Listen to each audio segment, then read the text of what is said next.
Just gonna be the worst. Anyway, video 0007. Mercury, because we're going through the planets. Mercury relates to the thoughts, the feelings, the thoughts within the mind, the impressions, the interpretations, the capacity of learning, the absorption, communication. It's a fun one. Now, Mercury placement helps you to look at and reflect upon the way that your thoughts lens through into the world, the way that you think. Mercury in Cancer, you think like a Cancer, which is probably with your heart and your emotions first. Maybe very stubborn, maybe very evasive on thoughts. Mercury in your Earth sign, very stubborn and set in the ways that you are. Your thoughts go the way that they are. If you have to think A, B, C, D, you're going to every time. And the advantage to a good placement with Mercury is it allows you to absorb, retain, and manage information very readily, very handily. A poor placement with Mercury usually lends a person into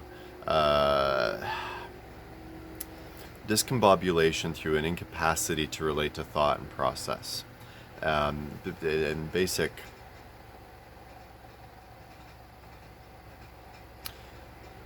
you don't relate. And the problem with that is it makes it really, really hard to learn, to absorb, to connect. When dealing with your Mercury placement, be open to looking at things from different perspectives. A lot of people will rally against their Mercury placement because at the end of the day you're supposed to be learning to grow and enhance yourself. So your Mercury placement is likely to be something that's a little bit more intense, as it were. Mercury retrograde I'm going to talk about really quick here too, because it does apply to the birth chart and the natal chart a little bit. And you can't talk about, like, I can talk about sun movement and I can talk about moon movement, but I don't really get to talk about retrogrades until I get to planets, and why not kind of throw it in here? Because we're talking about Mercury at the end of the day anyway.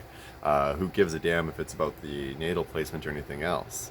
So, Mercury retrograde and retrograde itself is a period of time where our interpretation of Mercury and our visual of Mercury abruptly changes and does something that it shouldn't. And why I say that is because of the angles between here through space to Earth, there's going to come a point in time. If, say, my nose is the sun and Mercury is right here going around in circles and circles and circles, it's a great old time. Now, if going around my head is the Earth and they're orbiting at the same time, they're going to look like they're moving throughout most of the time, but there's going to come a period, say right here, where this line is straight. And because of the straight line that is physically happening between us and Mercury, Mercury is staying wobbling in the same position. We move, it moves, and from our posture, it does not look like it's actually moving. It happens so frequently with Mercury because its rotation around the sun, its orbit is super short. So it's just like zoom, zoom, zoom, zoom. So this will usually hit 2 or 3 times a year. The esoteric interpretation being that during Mercury retrogrades, our whole capacity for thought, communication, expression between people is going to completely crumble down. Relationships turn to shit. Your electronics go to all haywire. Nothing will print properly. It's like, what's up? And honestly, it's my favorite time of the year. One, because I honestly look at my own natal chart, my birth is quite close to a Mercury retrograde. I'm pretty sure it was the first energies I experienced. And I've heard people saying, especially if they're born in a retrograde, that it has a far less effect. And that's why I wanted to bring it up. When discussing natal charts, it's important to look at the retrogrades and where they've been placed within your chart. The reason being is retrograde periods, which may affect others in a disastrous way, may not affect you the same way, and you should capitalize on that time to the best of your abilities. If you're retrograde born with Mercury, Mercury retrograde is the best time for you to really dig into your mind, make some moves, and make some actions. It's your natural environment, and that may go against common wisdoms, but try it. Try it once on small scale, and you tell me how it turns out. Because I stand by with a lot of faith, the Mercury retrograde one especially. Placement through all the signs will be in all the zodiac signs, of course. The big thing with Mercury to remember is it is communication, expression, thought. It's signals. It's bing, bing.